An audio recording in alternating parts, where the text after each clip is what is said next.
We start with a Hard Knocks life for Caleb. Good point. Hard Knocks with the Bears debuts tonight. A lot of anticipation around the show and the season.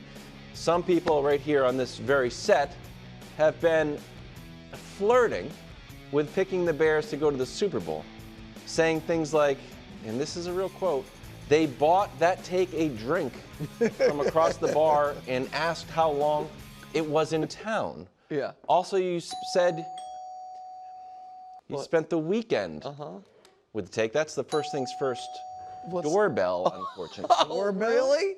I didn't know what was coming here. I really don't, Brew. I'm not lying. Either. I'm excited. I don't know what he's... Oh, my. Oh, my. Wow. This is lovely. I mean, this what is a pleasant surprise. a huge bouquet of flowers that we don't really... Yeah. Well, So, do you have a question to ask do me, you Wildes? know Because the answer? You don't even know the answer. Am I supposed to read I like this? the music. Yeah, it says, It says, Nick, thanks for a wonderful weekend. Signed, the Bears to the Super Bowl take. I mean, So it's that is what it says. So listen, you were supposed to ask me about this Monday. Are you ready? And you forgot. I know, but it's just getting weird. Okay. Like, you have a... So here's the deal. Says the guy that brought out the I'm just a bouquet of delivery flowers. guy. Exactly. And by the way, these are gorgeous and real. I mean, that's an expensive bouquet of flowers. So listen, it was a lovely weekend in the Catskills with the take. We talked about a lot, got to know each other. Oh, God. And we talked about things like, has a #1 pick of a draft ever walked into a better situation than Caleb Williams with the Bears? We talked about how, while once upon a time, rookie quarterbacks, it was like, oh, you're starting a rookie, get ready for an awful season, and then hopefully, rebound in following years. That has not been the case, certainly with the frequency it was years ago. And we have seen in the last decade a lot of quarterbacks come close to breaking through and being a rookie to make the Super Bowl. Most notably, Brew's guy, Brock Purdy, just 2 years ago was in the NFC Championship game. Brew's guy, C.J. Stroud, a year ago, a few months ago, was in the divisional round. And we also discussed how all of the other NFC contenders have major and all of a sudden more and more red flags. The defending NFC champion, San Francisco 49ers, their best player on their team, Trent Williams, is yet to show up to training camp. Their best wide receiver could be traded during this segment, for all we know. The Dallas Cowboys can't sign anyone on their team. The stories out of Philadelphia are about, do the coach and quarterback actually like each other? Does the coach even get to pick his own coaching staff?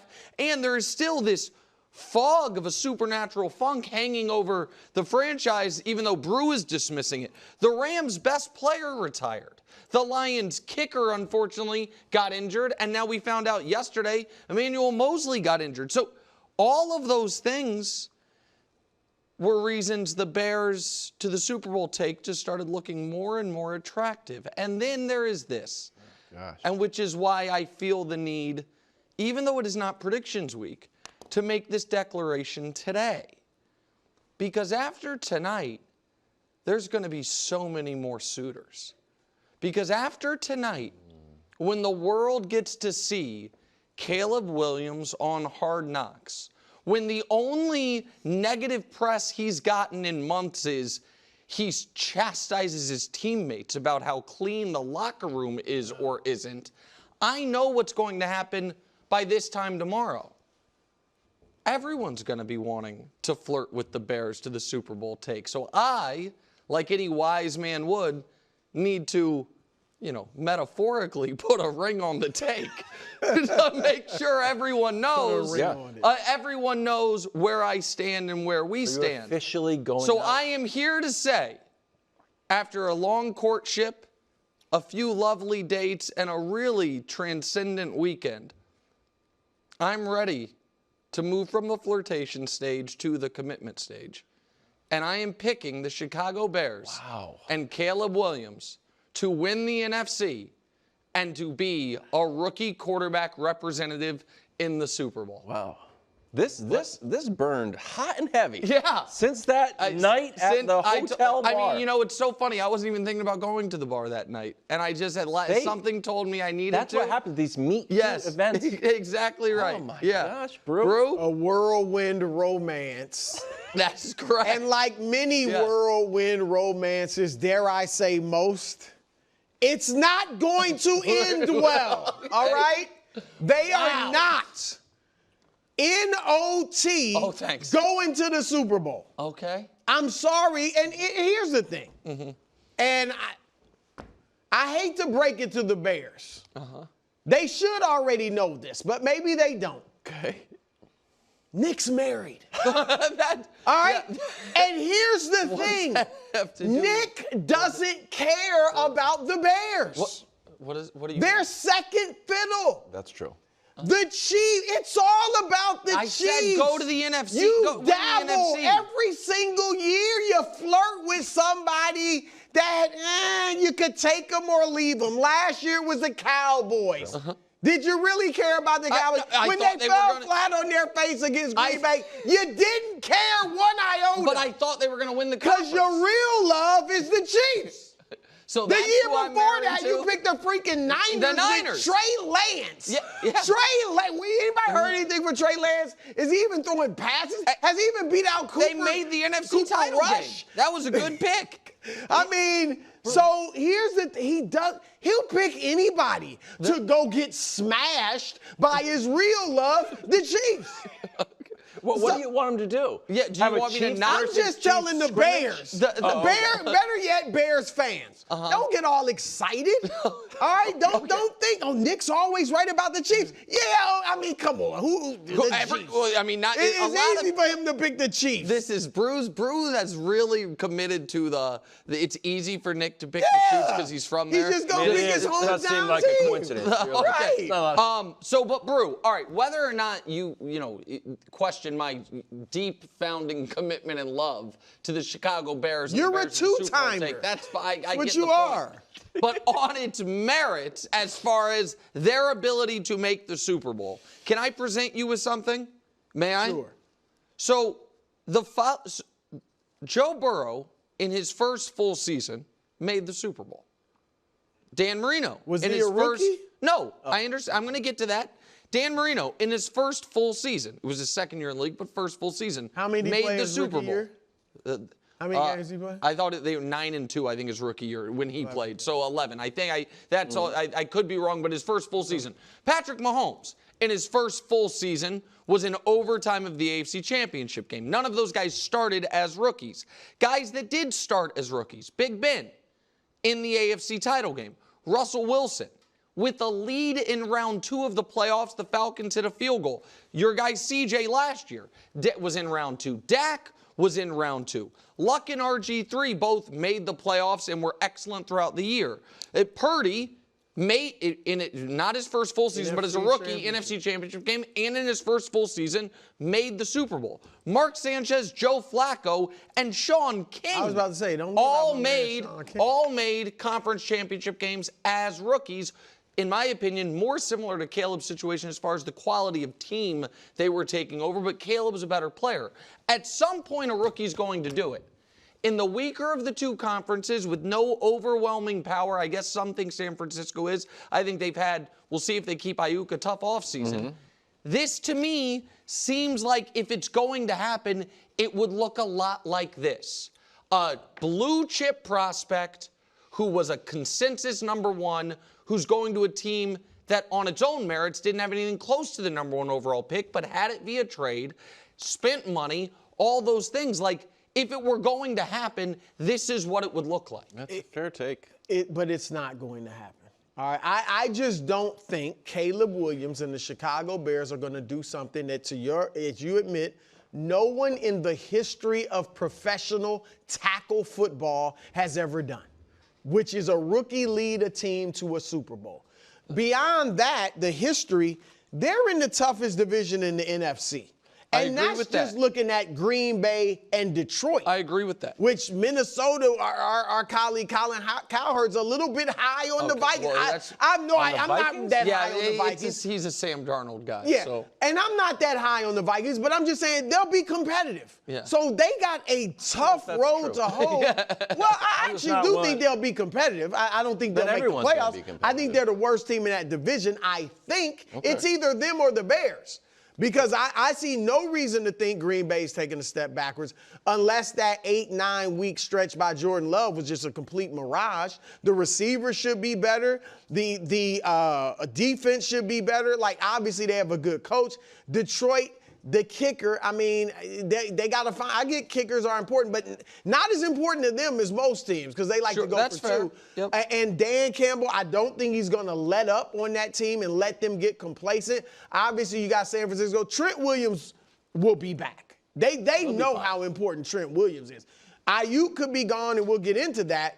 But I just – and Philadelphia – no, it's how you look at it. See, you're looking at, do the quarterback and coach get along? I'm looking at, is Saquon Barkley going to have a Christian McCaffrey type impact? Yeah, that's what I'm looking. It's half empty or half full. I'm half full on the Eagles. So I'm glad y'all had a good weekend. I'm glad now that the secret is out that you actually are in love with the Chiefs, not the Bears. It'd be interesting to see how the Bears have two loves. They're not. No, it's one love and you get to be the one that gets their heart broken this year. By the way, it's not predictions week. Who knows who I'm going to pick to win the Super Bowl? That's true. We don't, and who even knows if I'm going to pick the Chiefs to make the Super Bowl? Don't pick the Chiefs. We're not there yet. That would open things up for some other people. Don't pick the Chiefs. Hard Knocks tonight. There was a little preview clip of Nick Saban talking about the weight of expectations that Caleb is carrying. And then when you ran through a lot of your rookie quarterbacks to kind of over-deliver, a lot of those guys had very little expectations. Brock was mystery relevant. A lot. Russ wasn't even supposed to be the starter. He kind of came in and still carried. Luck had pretty high expectations. But no, Luck. I'm talking about the ones that got to the championship. Ones that got conference championship. None of them had expectations. So I would make the argument that Caleb, especially in light of this beautiful bouquet, will have the most or have to carry the most weight of these high expectations. Undoubtedly. So here's the question to you. Sure. He's never played an NFL game. He's got facing a handful of young quarterbacks right away.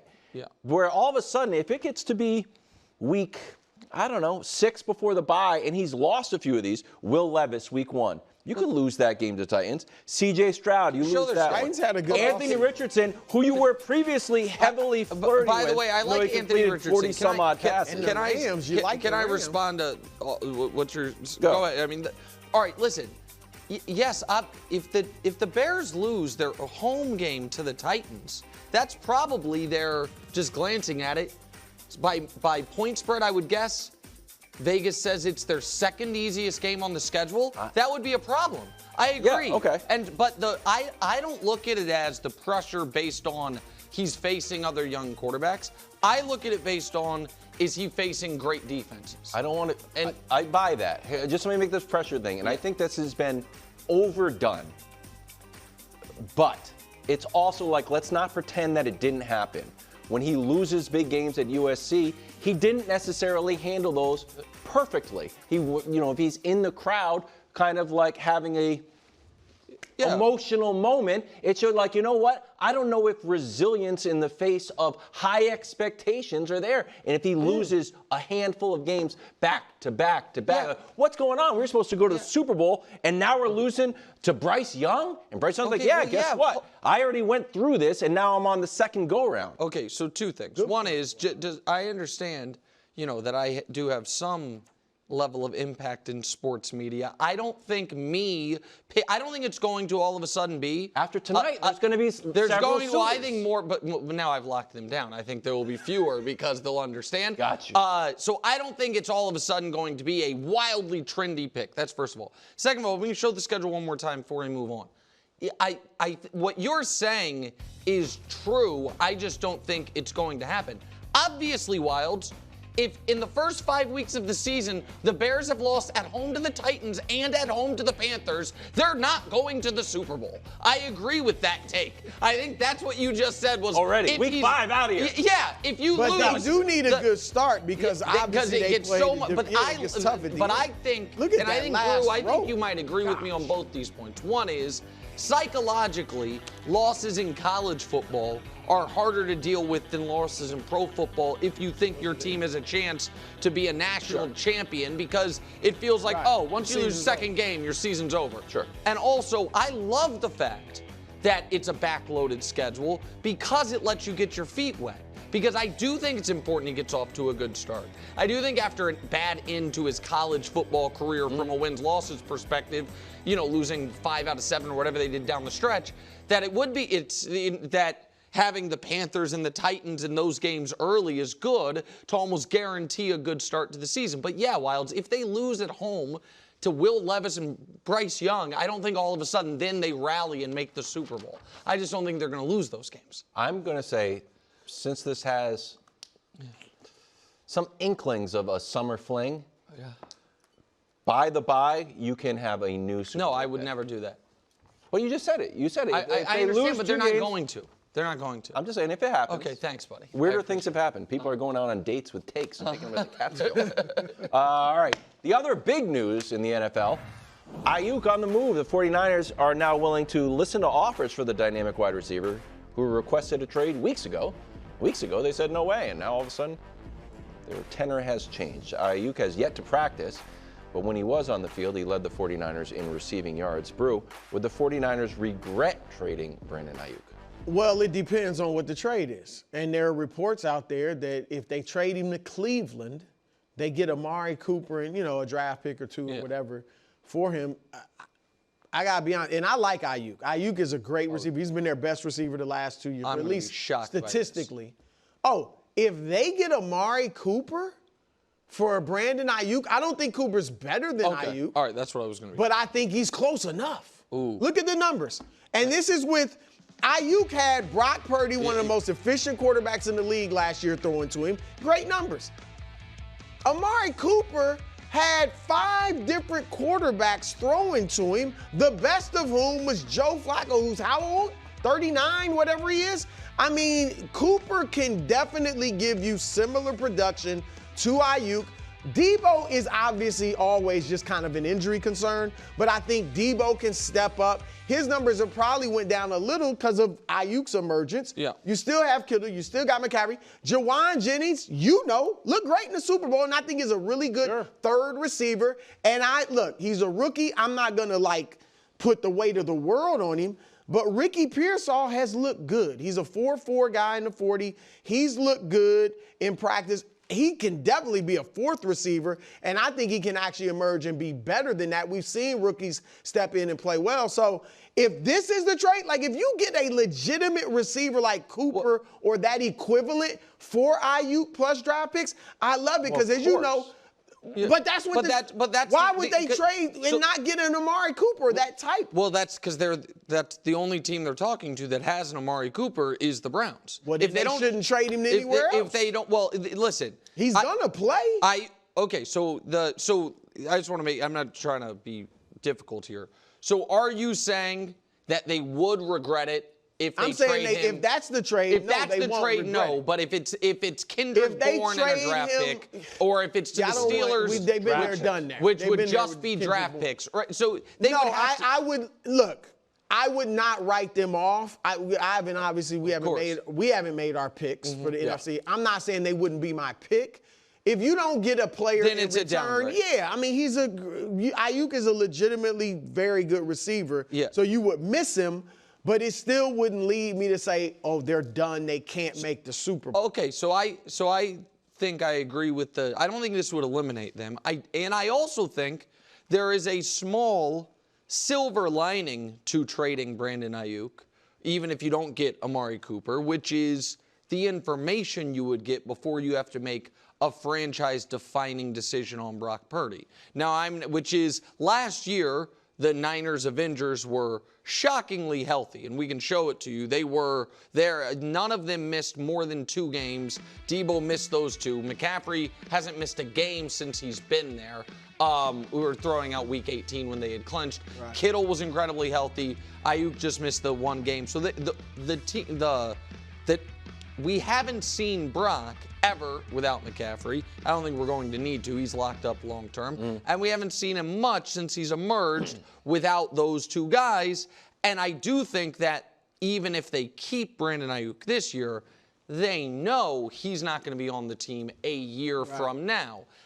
And you're going to have to make a decision on Brock Purdy. Not have to, but you might be making. So I do think that is a small silver lining. And I'll give you that. I mean, you will if they lose Aiyuk, don't get a player of his caliber in return, and Purdy just looks terrible. Right. I don't think that would happen. But it would still be if he looks great, it's information in that direction as well.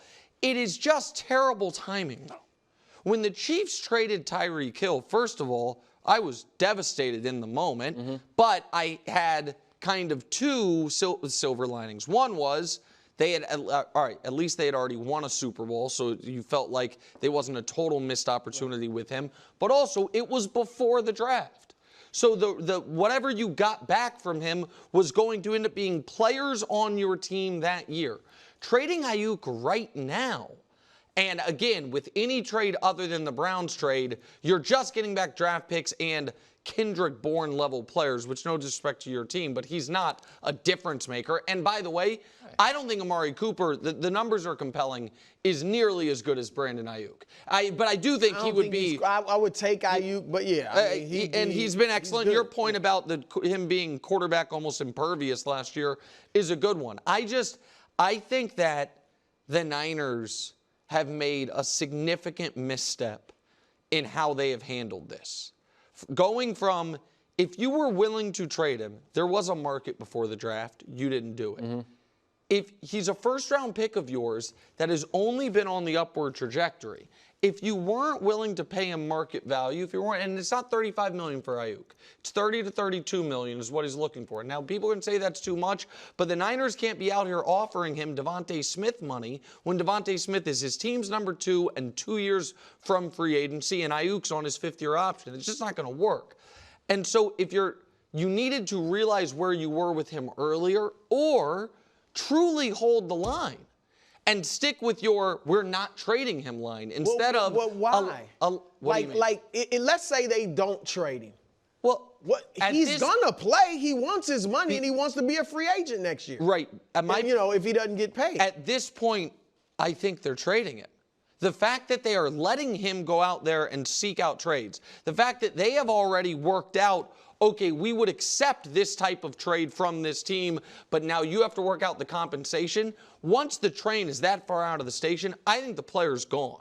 I think we don't know where he's gone to yet, and I think that's a mistake. If you're trying to win the Super Bowl, and if you were going to trade him, you should have done it months ago when you could have gotten draft picks. Thanks for watching. Subscribe here to get more from the show and to check out clips from other shows on FS1.